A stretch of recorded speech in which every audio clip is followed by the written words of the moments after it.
ఓ, నాకు address WhatsApp చేయి, నేను వెళ్ళి చూసేసి వస్తా. Yeah, bye. ఇదమ్మా ఇల్లు. మరి నచ్చిందా మీకు? నచ్చింది ఆంటీ. ఇమీడియట్గా తీసేసుకుంటాం. మాకు పెద్దగా ఆప్షన్స్ లేవు ఇక్కడ. సరే, అలా అయితే జాగ్రత్తగా వాడుకోండి.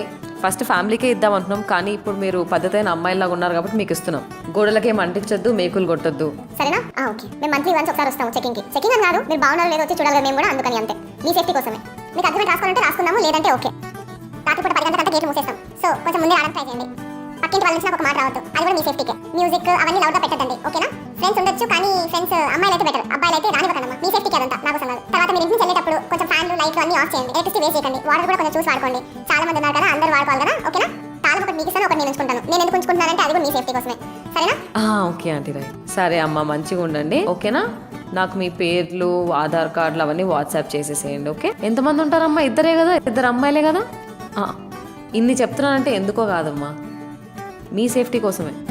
ఓకే ఆంటీ, రేపు అడ్వాన్స్ ఇచ్చి షిఫ్ట్ అయిపోతాం. Yeah, thank you. మా అమ్మ కూడా ఇంత టెన్షన్ పడదేమో నా సేఫ్టీ గురించి.